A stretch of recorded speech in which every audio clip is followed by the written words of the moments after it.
শেষ পর্যায়ে এসে যেই রমজান থেকে শুরু করে এখন যেই আক্রমণ চালাচ্ছে ইসরায়েল বাহিনী, তা একটি নৃশংস একটি গণহত্যায় রূপ নিয়েছে। সেখানে অর্থাৎ ফিলিস্তিনিতে এখানে কোনো লোকজন নিরাপদে নেই। যারা বেঁচে আছে তারাও ঝুঁকিপূর্ণ অবস্থায় আছে। অনেক শিশু থেকে শুরু করে বৃদ্ধ বয়স থেকে শুরু করে মাঝ বয়সের শুরু করে কাউকে রেহাই দিচ্ছে না। প্রতিনিয়ত তারা গণহত্যা করে চলেছে। আমি চাচ্ছি আমাদের বিশ্ব মুসলিম জাগ্রত হোক।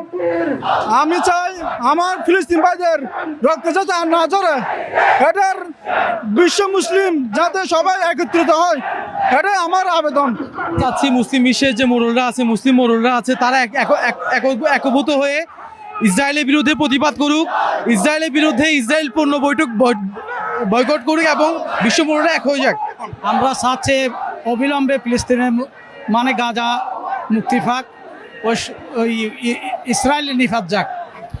এটা তো বর্বর, তো মানে ধরতে গেলে খুব বর্বরিক মানে একটা বিষয়, যে এটা তো কোনোভাবে সমর্থনযোগ্য নয়। কারণ এটা হচ্ছে পুরো বিশ্বে এখন এক ঐক্যবদ্ধ হয়েছে এই ইহুদিবাদী জয়নিস্টদের কিভাবে আমরা রুখে দাঁড়াতে পারি। হত্যাকে অবশ্যই এরা যেভাবে গণহত্যা করতেছে, শিশু নারী, এগুলিকে অবশ্যই খুব খারাপভাবে আমরা নিচ্ছি। আমরা চাই এর প্রতিকার। আমরা চাই যে এই গাজাবাসীকে যেন মানুষ সম্মান পাবে, আবার তাদেরকে ওখানে যেন বসবাস করার সুযোগ দেয়। যে নেতানিয়াহু বা ইসরায়েল যে কাজ করছে তাদেরকে যেন দমন করা হয়। সব বর্জন করুন, তাদের বিরুদ্ধে রুখে দাঁড়ান। সবাই আসলে আমরা রুখে দাঁড়াই, সব বিশ্ব মুসলিম এক হলে এদেরকে ধ্বংস করা যাবে ইনশাল্লাহ। পুরা বাংলাদেশের মুসলিম উম্মার ইসরায়েলি পণ্য প্রত্যাহার করার জন্য, ইসরায়েলের পণ্য ব্যবহার না করার জন্য মুসলমানের নৈতিক দায়িত্ব বলে আমি মনে করি। আসলে আমরা বাংলাদেশের জনগণের পক্ষ থেকে, মুসলিম জনের পক্ষ থেকে এটাকে ঘৃণা প্রত্যাখ্যান করেছি।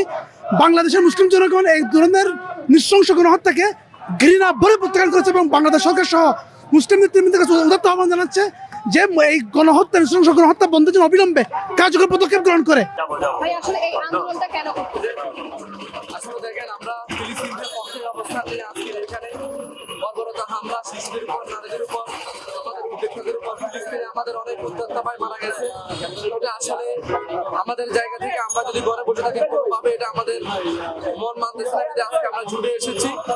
আসলে এটার বাইরে আরেকটি বিষয় খেয়াল রাখতে হবে, আমরা যেন এই প্রতিবাদ করতে গিয়ে আমাদের বাংলাদেশের কোনো উদ্যোক্তা ভাইয়ের প্রতিষ্ঠানে আমরা হামলা না করি। আমরা এই প্রতিবাদ করতে গিয়ে বাংলাদেশের কোনো ব্যবসা প্রতিষ্ঠানে হামলা না করি। আপনারা জানেন যে ইসরায়েলি পণ্য যারা কালকে অনেক ধরনের বিভিন্ন সমাবেশে আপনারা দেখেছেন কোকাকোলা, পেপসি যেগুলো ধ্বংস করা হয়েছে, এগুলা কিন্তু ক্রয় করে ধ্বংস করা হয়েছে, কেউ ফ্রিতে পায় নাই। আমরা বাংলাদেশের একটি জায়গায় লক্ষ্য রাখতে হবে, যেখানে হচ্ছে যে এক্সপোর্ট ইম্পোর্ট, আমাদের বাংলাদেশে যেন ইসরায়েলি কোনো পণ্য ইম্পোর্ট না হতে পারে সেই দিকে আমাদের লক্ষ্য করতে হবে। এই ছোটখাটো প্রতিষ্ঠান ভাঙচুর করে কখনোই ইসরায়েলি পণ্য বয়কট করা যাবে না। ইসরায়েলি পণ্য বয়কট করার 1 নম্বর পূর্ণ লক্ষ্য হচ্ছে তাই বাংলাদেশে ইম্পোর্ট বন্ধ করে দিতে হবে, যেন কোনোভাবেই বাংলাদেশে ইসরায়েলি পণ্য প্রবেশ করতে না পারে।